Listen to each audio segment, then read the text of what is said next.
Alright, boys and girls, we're going to try something and we don't know if it'll work or not, but we're just gonna try this. And this is Pirate Captain Foxy here, and we have Five Nights at Freddy's The Twisted Ones. And I'm gonna try to read you the first chapter. If you want to pause this and go grab your copy, go on. And if not, let's begin. Chapter 1. Don't trust your eyes. Dr. Treadwell walked back and forth across the platform at the front of the auditorium.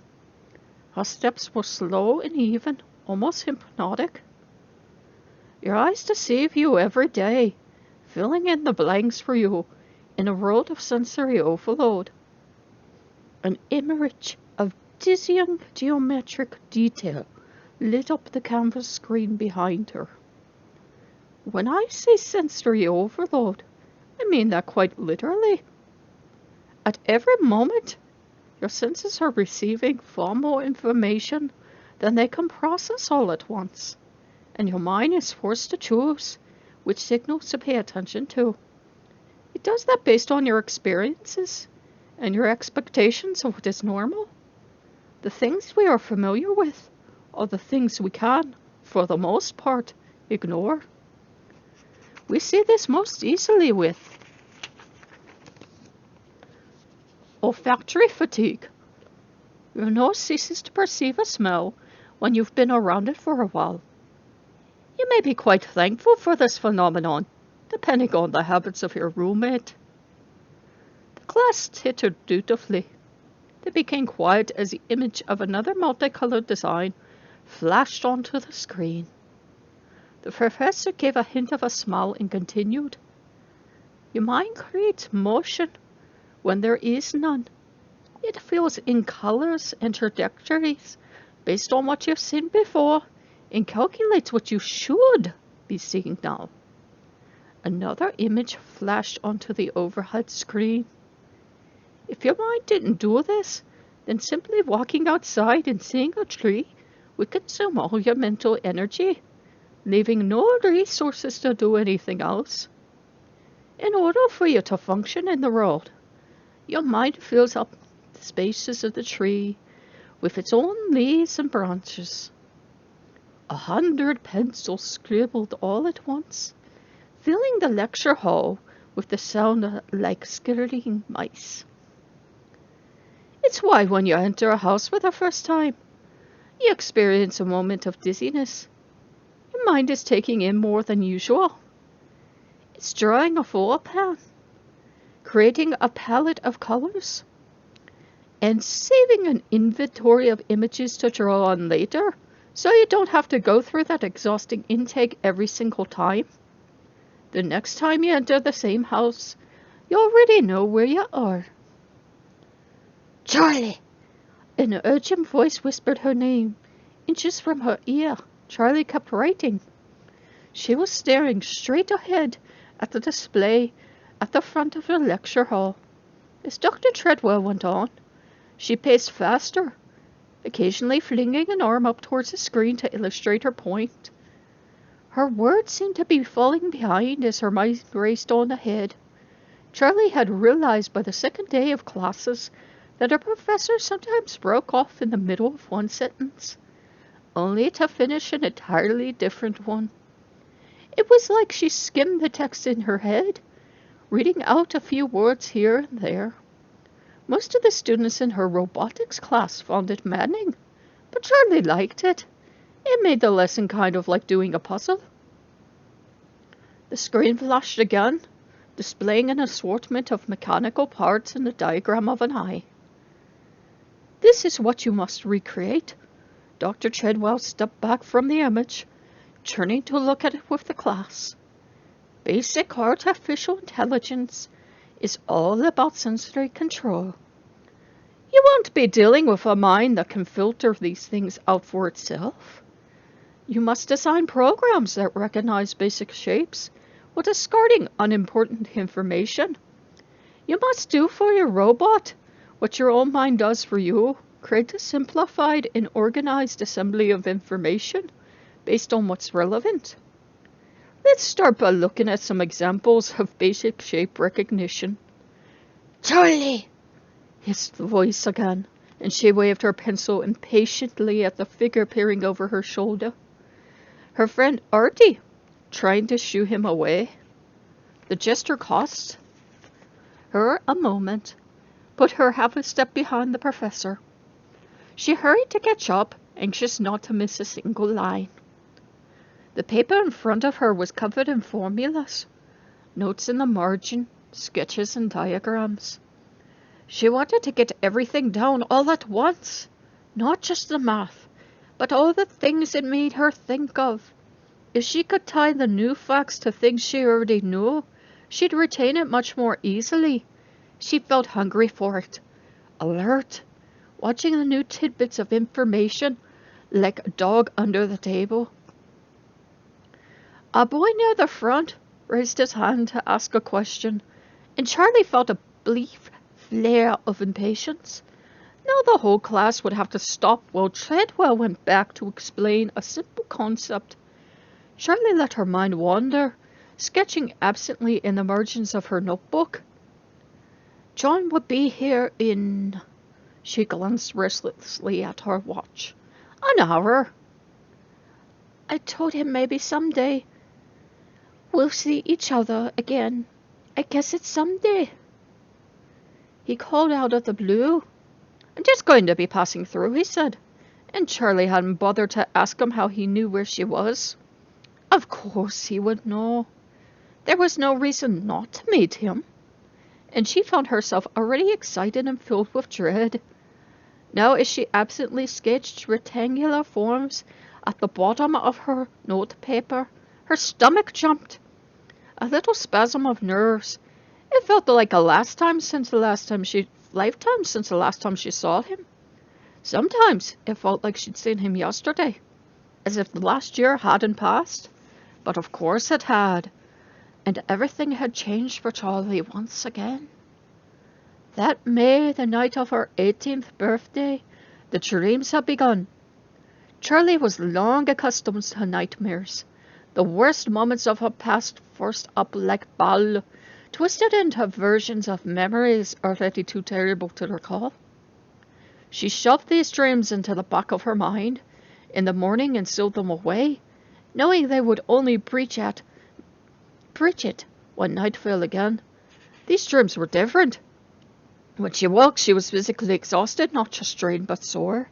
Her muscles weak. Her hands were stiff and aching, like they'd been clenched into fists for hours. The new dreams didn't come every night, but when they did, they interrupted her regular nightmares and took them over. It didn't matter if she was running and screaming for her life, or wandering aimlessly through a dull mishmash of the various places she'd been all week. Suddenly, from nowhere, she would sense him. Sammy, her lost twin brother, was near. She knew he was present the same way that she knew she was present. And whatever the dream was, it dropped away. People, places, light, and sound. Now she was searching for him in the darkness, calling his name. He never answered. She would drop to her hands and knees, feeling her way through the dark, letting his presence guide her until she came to a barrier. It was smooth and cold and metal. She couldn't see it, but she hit it hard with one fist and it echoed. Sammy? She would call, hitting harder. She stood, reaching up to see if she could scale the slick surface, but it stretched up far above her head. She beat her fist against the barricade until they hurt. She screamed her brother's name until her throat was raw, until she fell on the floor and leaned on the solid metal, pressing her cheek to its cool surface and hoping for a whisper from the other side. He was there. She knew it as early as she knew he was part of himself. She knew in those dreams that he was present. Worse, when she was awake, she knew he was not there. In August, Charlie and Aunt Jen had had their first fight. They'd always been too distant to really argue. Charlie never felt the need to rebel, because Jen provided no real authority, and Jen never took anything Charlie did personally. never tried to stop her from doing anything, as long as she was safe. That day, Charlie moved in with her at the age of 7. Aunt Jen had told her plainly that she was not a replacement for Charlie's parents. By now, Charlie was old enough to understand that Jen had meant it as a gesture of respect, a way to reassure Charlie that her father wouldn't be forgotten, that she would always be his child. But at the time, it had seemed like an admonishment. Don't expect parenting. Don't expect love. And so Charlie hadn't. Jen had never failed to care for Charlie. Charlie had never wanted for food or clothing. And Jen had taught her to cook, to take care of the house, to manage her money, and to fix her own car. You have to be independent, Charlie. You have to know how to take care of yourself. You have to be stronger than... She cut herself off, but Charlie knew how the sentence ended. Than your father. Charlie shook her head, trying to jerk herself free of such thoughts. What's wrong? Arty said next to her. Nothing, she whispered. She ran her pencil again and again over the same lines. Up, over, down, over. The graphite was wearing thicker and thicker. Charlie had told Jen that she was going back to Hurricane, and Jen's face had turned stony, her skin paling. Why would you want to do that? She asked with a dangerous calm in her voice. Charlie's heart beat faster. Because that's where I lost him. Because I need him more than I need you. The thought of returning had been nagging at her for months, growing stronger with each passing week. One morning she awoke and the choice was made, final, sitting in her mind with solid weight. Jessica's going to college at St. George, she told her aunt. She's starting the summer semester, so I can stay with her while I'm there. I want to see the house again. There's still so much I don't understand. It just feels important. She finished weakly, faltering as Jen's eyes, dark blue like marble, fixed on her. Jen didn't answer for a long moment, then she simply said, no. Why not? Charlie might have once said. You let me go before. But after what happened the last year, when she and Jessica and the others went back to Freddy's and discovered the horrifying truth behind the murders at her father's old pizzeria, things had changed between them. Charlie had changed. Now she meant Jen's eyes determined. I'm going, she said, trying to keep her own voice steady. Then everything exploded. Charlie didn't know which one of them started shouting first, but she screamed until her throat was fiery and sore, hurling at her aunt every pain she'd ever inflicted, every hurt she'd failed to prevent. Jen shouted back that she'd only ever meant to care for Charlie, that she'd always done her best, flinging reassuring words that somehow dripped with poison. I'm leaving! Charlie screamed with finality. She started for the door, but Jen grabbed her arm, yanking her violently back. Charlie stumbled, almost falling before she caught herself on the kitchen table, and Jen had let her arm drop with a shocked expression. There was silence, and then Charlie left. She packed a bag, feeling as if she'd somehow diverged from reality into an impossible parallel world. Then she got in her car and drove away. She didn't tell anyone that she was going. Her friends here were not close friends. There was no one she owed an explanation. When Charlie got to Hurricane, she intended to go straight to her father's house, to stay there for the next few days until Jessica arrived on campus. But as she reached the city limits, something stopped her. I can't, she thought. I can't ever go back. She turned the car around, drove straight to St. George, and slept in her car for a week. It was only after Charlie had knocked, and Jessica opened the door with a startled expression, that Charlie realized she never actually mentioned her plans to Jessica, on whom they all depended. She told her everything, and Jessica, hesitantly, offered to let her stay. Charlie had slept on the floor the rest of the summer, and as fall semester approached, Jessica didn't ask her to leave. It's nice to have someone who knows me here, she had said, and uncharacteristically, Charlie hugged her. Charlie had never cared about high school. She never paid much attention to her classes, but A's and B's came easily for her. She had never really thought about liking or disliking her subjects, though sometimes one teacher or another would make her feel a spark of interest for a year. Charlie hadn't thought much beyond the end of summer, but she idly flipped through Jessica's course catalogue, and she saw advanced courses in robotics. Something clicked into place. St. George was among the colleges she'd been accepted into earlier that year, though she hadn't really intended on going to any of them. Now, however, she went to the administrator's office and pleaded her case until she was allowed to enroll, despite having missed the deadline by months. There's so much I don't understand, Charlie wanted to learn, and the things she wanted to learn were very specific. Of course there were things she had to learn before a robotics course would make any sense at all. Math had always been straightforward, functional, sort of like a game to Charlie. You did the things you were supposed to do and got the answer. But it had never been a very interesting game. It was fun to learn something new, but then you had to keep doing it for weeks or months, bored out of your skull. That was high school. But in her first calculus class, something happened. It was as she'd been laying bricks for years, forced to work slowly, seeing nothing but her mortar and her trowel. Then suddenly, someone pulled her back a few steps and said, "Here, look, you've been building this castle. Go play inside." "And that's all for today," Professor Treadwell said at last. Charlie looked down at her paper, realizing she never stopped moving her pencil. She had worn dark lines right through the page and drawn on the desk. She rubbed the marks half-heartedly with her sleeve, then opened her binder to put away her notes. Arty poked his head over her shoulder, and she closed it hastily, but he'd already gotten a good look.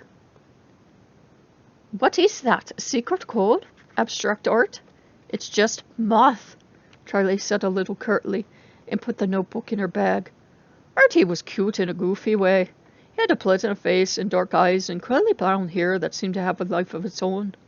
He was in 3 of her 4 classes and had been following her around since the beginning of the semester like a stray duckling. To her surprise, Charlie found that she didn't mind it.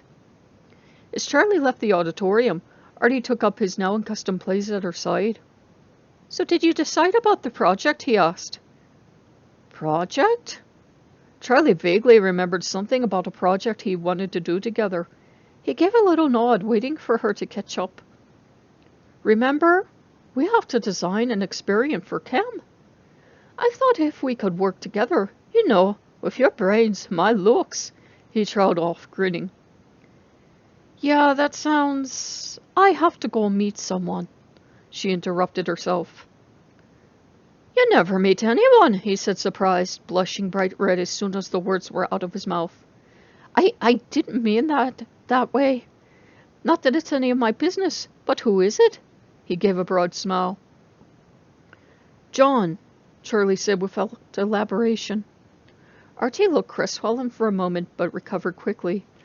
"Oh, of course, yeah, John, great guy," he said teasingly. He raised his eyebrows, prompting for details, but she gave none. "I didn't know that you had a... That's cool." Arty's face took on a look of careful neutrality. Charlie looked at him oddly. She hadn't meant to imply that she and John were a couple, but she didn't know how to correct him. She couldn't explain who John was to her without telling Arty far more than she wanted him to know. They walked in silence for a minute across the main quad, a small grassy square surrounded by brick and concrete buildings. "So, is John from your hometown?" Arty asked at last. "My hometown is 30 minutes away. This place is basically just an extension of it," Charlie said. "But yeah, he's from home again." Arty hesitated, then leaned in closer to her, glancing around as if someone might be listening. "I've always meant to ask you," he said. Charlie looked at him wearily. Don't ask about it. I'm sure people ask you all the time, but come on, you can't blame me for being curious. That stuff about the murders is like an urban legend around here. I mean, not just around here, everywhere. Freddy Fazbear's Pizza. Stop. Charlie's face was suddenly immobile. She felt as if she wasn't moving it, making any expressions at all, would require an arcane skill she no longer possessed.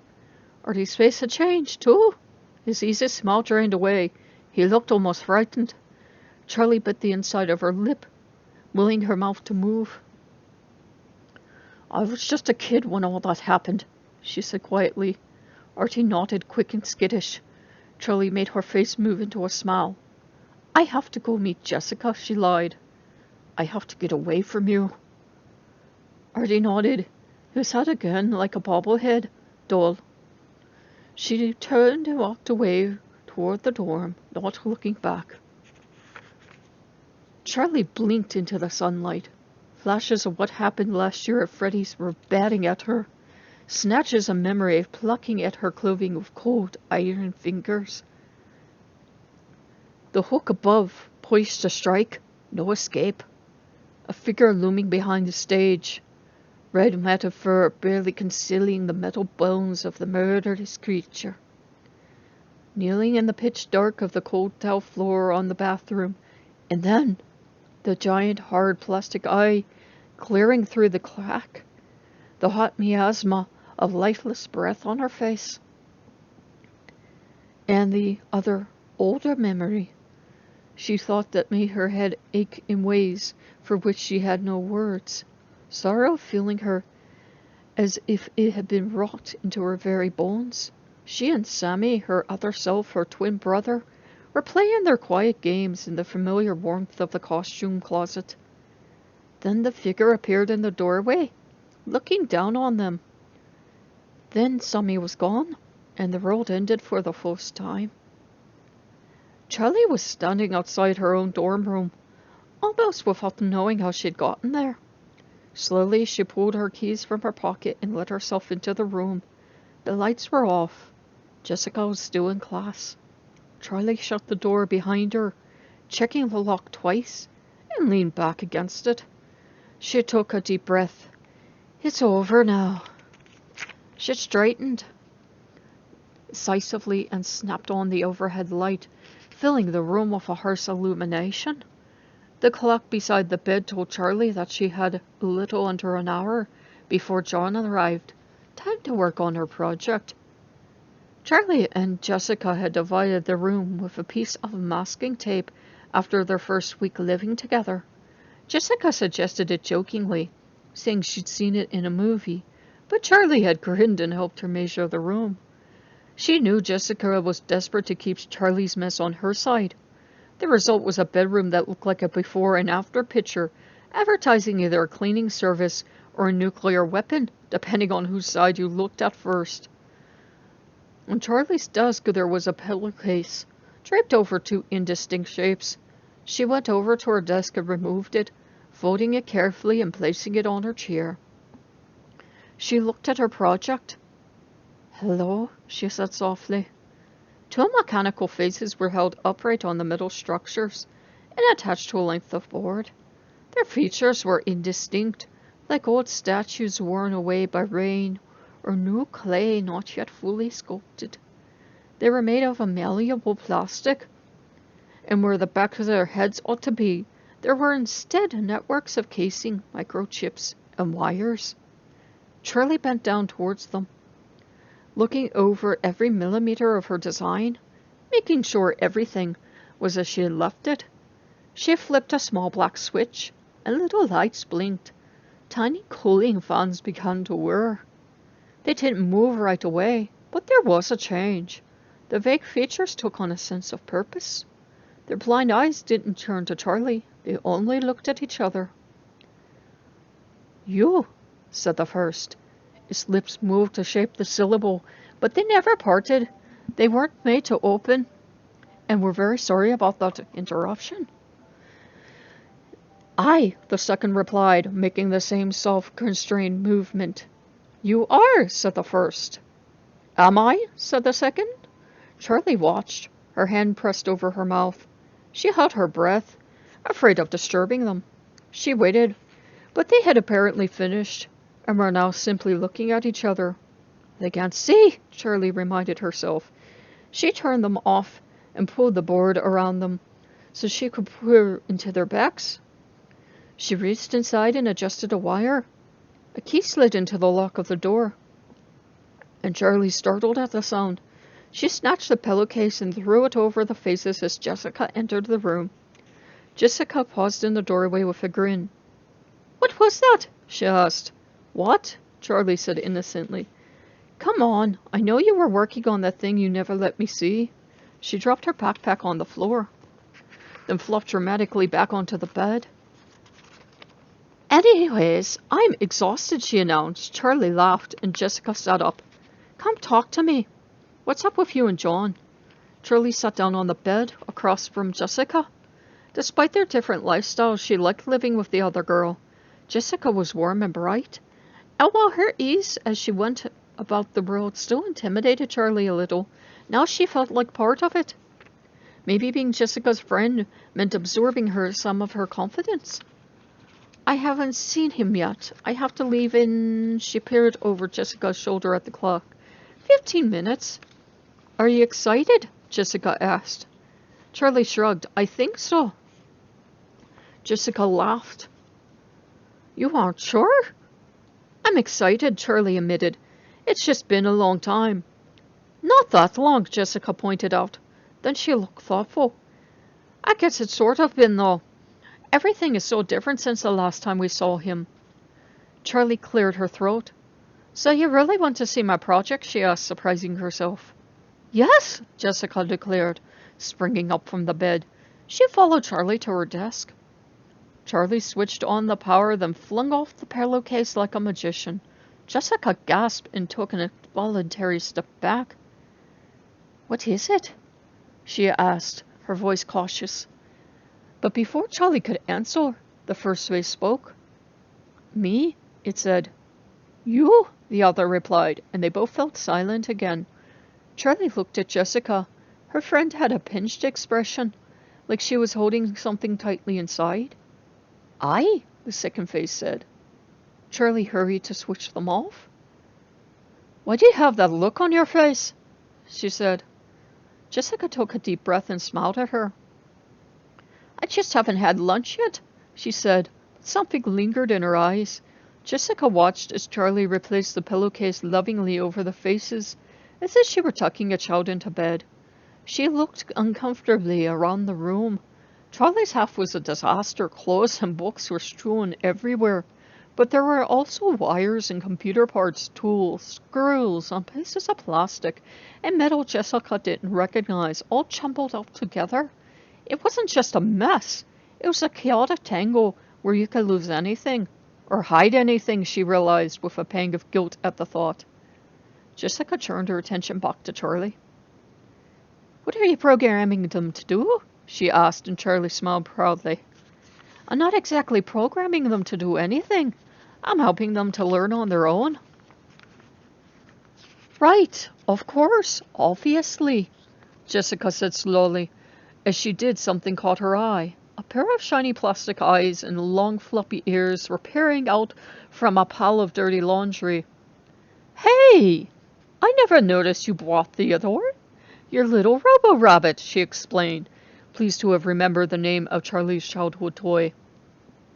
Before Charlie could respond, she picked the stuffed animal up by his ears and came away with only his head. Jessica let out a shriek and dropped it, clapping a hand over her mouth. I'm sorry, Charlie said, hastily grabbing the rabbit's head off the floor. I took him apart to study. I'm using some of his parts in my project. She gestured at the thing on her desk. Oh, Jessica said, trying to hide her dismay. She glanced around the room and suddenly realized that the rabbit's parts were everywhere. His cotton ball tail was on Charlie's pillow, and a leg hung off the lamp on her desk. His torso lay on the corner, almost out of sight, ripped open savagely. Jessica looked at her friend's round, cheerful face and frizzy, shoulder-length brown hair. Jessica closed her eyes for a long moment. "Oh, Charlie, what's wrong with you?" "Jessica?" Charlie said. The girl's eyes were closed and her expression pained. "Jessica!" This time she opened her eyes and gave Charlie a sudden bright smile, turning on tear like a faucet. It was disconcerting, but Charlie had gotten used to it. Jessica blinked hard like she was resetting her brain. "So, are you nervous about seeing John?" she asked.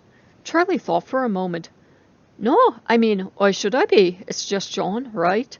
Charlie tried to laugh but gave up.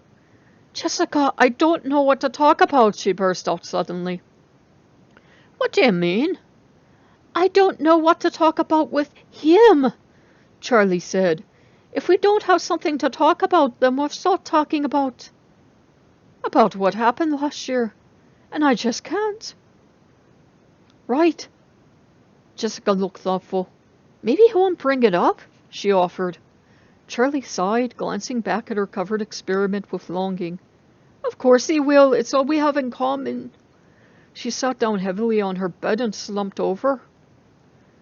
"Charlie, you don't have to talk about anything you don't want to talk about," Jessica said gently. "You can always just cancel on him. But I don't think John's going to put you on the spot. He cares about you. I doubt what happened in Hurricane is what's on his mind." "What does that mean?" "I just mean..."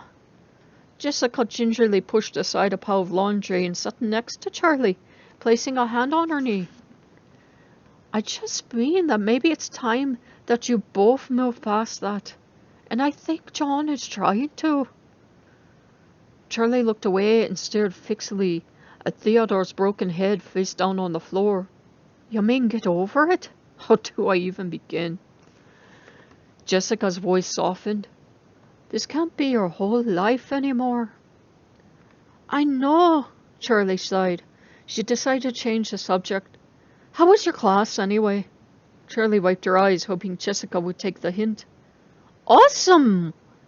Jessica stood and stretched, bending over to touch her toes, and incidentally giving Charlie a chance to compose herself. When Jessica stood again, she was smiling brilliantly, back in character. "Do you know that corpses can be preserved in peat bogs like mummies?" Charlie wrinkled her nose. "I do now. So is that what you're going to do when you graduate? Crawl around in peat bogs looking for bodies?" Jessica shrugged. "Maybe." "Give you a hazmat suit for your graduation gift," Charlie joked. She looked at her watch. "Time to go. Wish me luck."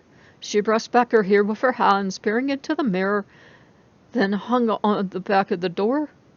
"I feel like a mess." "You look great." Jessica gave her an encouraging nod. "I've been doing sit-ups." Charlie said awkwardly, "Huh?" "Forget it." Charlie grabbed her backpack and headed for the door. "Go knock his socks off," Jessica called after Charlie left. "I don't know what that means," Charlie replied, letting the door swing closed before she'd finished speaking. Charlie spotted him as she approached the main entrance to the campus. John was leaning on the wall reading a book. His brown hair was as messy as ever, and he was wearing a blue t-shirt and jeans, dressed more casually than the last time she'd seen him. "John!" she called, her reluctance falling away as soon as she saw him. He put away his book, grinning widely, and hurried to her. "Hey, Charlie," he said. They stood there awkwardly. Then Charlie extended her arms to hug him. He held her tightly for a moment, then abruptly released her. "You got tired there," she said accusingly, and he laughed. "I did," he admitted. He gave her a searching look. "You look exactly the same, though," he said with a puzzled smile. "I cut my hair," Charlie said in mock outrage. She ran her fingers through it, demonstrating. "Oh, yeah," he said. "I like it. I just mean you're the same girl I remember." "I've been doing sit-ups," Charlie said with a rising panic. "Huh?" John gave her a confused look. "Never mind. Are you hungry?" Charlie asked. "I have almost an hour before my next class. We could get a burger. There's a dining hall not far from here." "Yeah, that would be great," John said, and Charlie pointed across the hall. That way, come on. So, what are you doing here? Charlie asked as they sat down with their trays. Sorry, she added, did that sound rude? Not rude at all, although I would have also accepted John. To what circumstances do I owe the pleasure of your delightful reunion? Yeah, that sounds just like me, Charlie said dryly. But seriously, what are you doing here? Got a job. In St. George, she asked. Why? In Hurricane, actually, he said, his voice self-consciously casual. Aren't you in school somewhere? Charlie asked. John blushed, looking down at his plate for a moment. I was going to, but it's a lot of money to read books when the library card is free, you know. My cousin got me a job in construction, and I'm working on my writing when I can. I figured even if I'm going to be an artist, I don't have to be a starving one. He took an illustrative bite of his hamburger and Charlie grinned. So why here? She insisted, and he held up a finger until he finished chewing. The storm, he said. Charlie nodded. The storm had hit Hurricane before Charlie came to St. George, and people talked about it in capital letters. The storm. It wasn't the worst the area had ever seen, but it was close.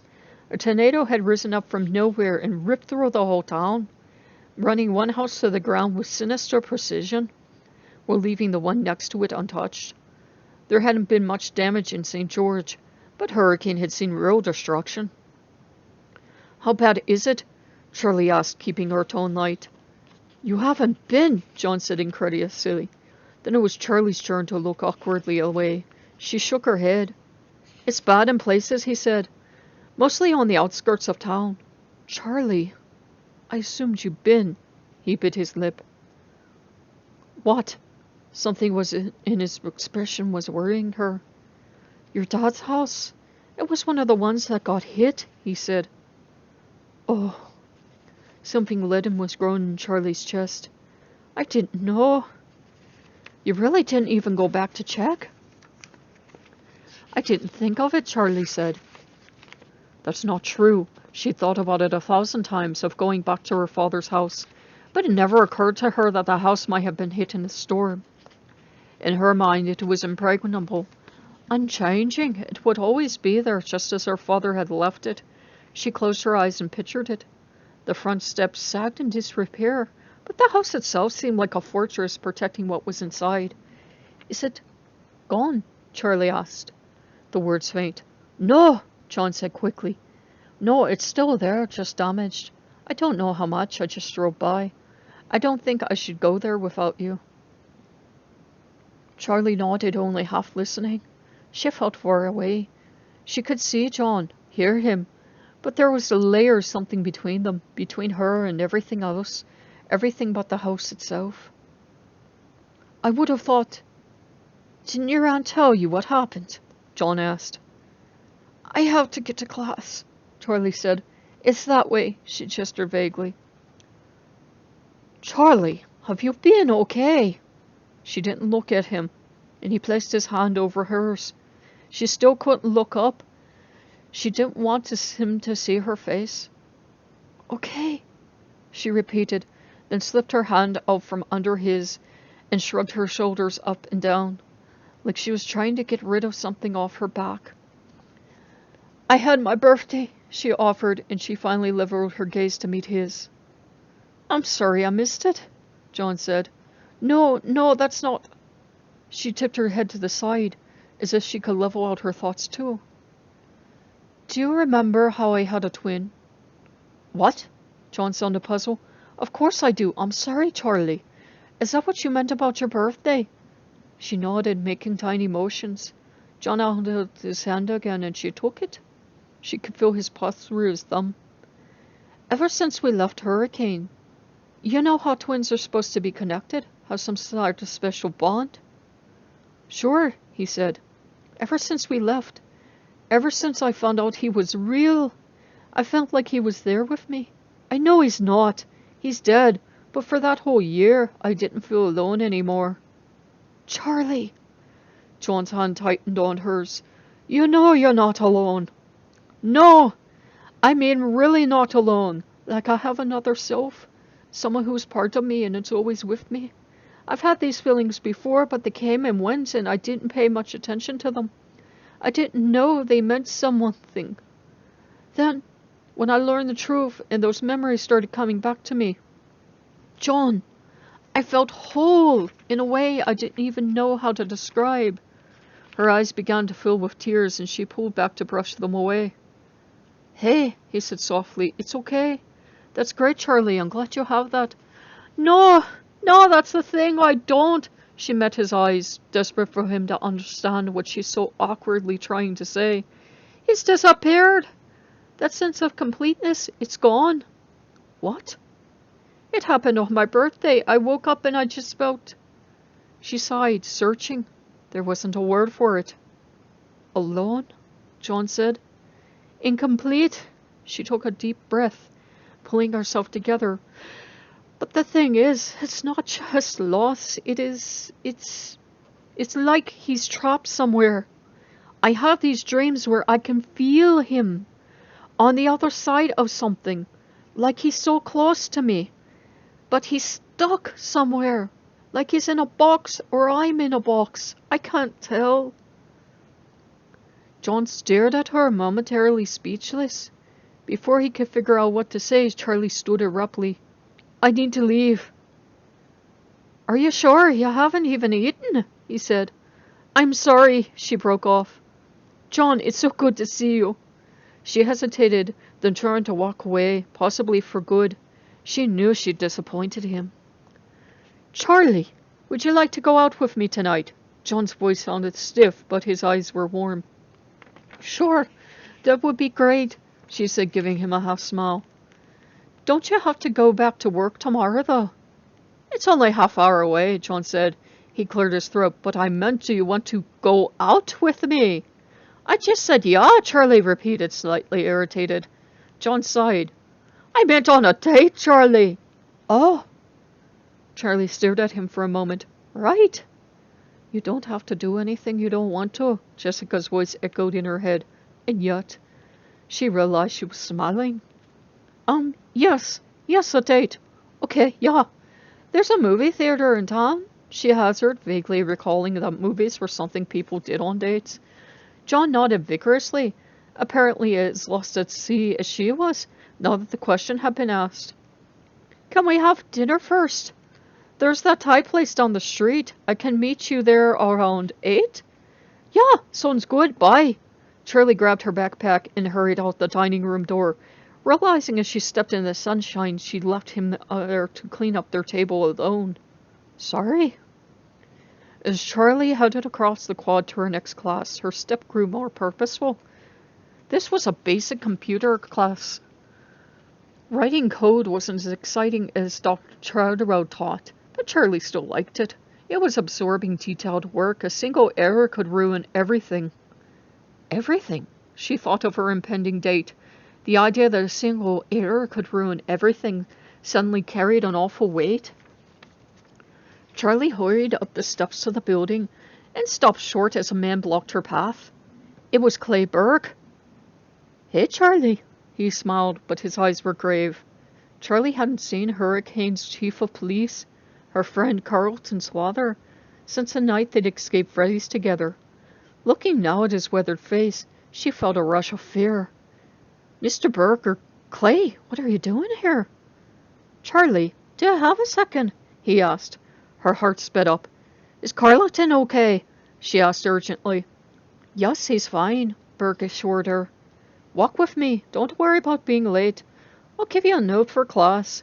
At least I think an officer of the law has authority to do that. He winked, but Charlie didn't smile. Something was wrong. Charlie followed him back down the stairs. When they were a dozen feet from the building, Burke stopped and met her gaze as if he were looking for something. Charlie, we found a body, he said. I want you to take a look at it. You want me to look at it? I need you to see it. Me. She said the only thing she could. Why? Does it have to do with Freddy's? I don't want to tell you anything until you've seen it, Burke said. He started walking again, and Charlie hurried to keep up with his long stride.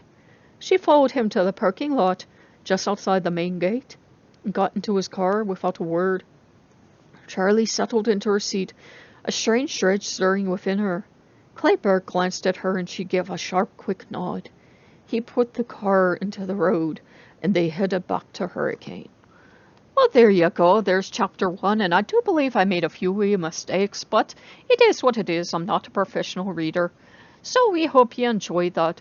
If you'd like to hear the second chapter, perhaps, let us know below, and let us know who you'd like to read it, because I don't have to read the whole book, you know. And if you don't have the book, you should get it. It's a very good book indeed.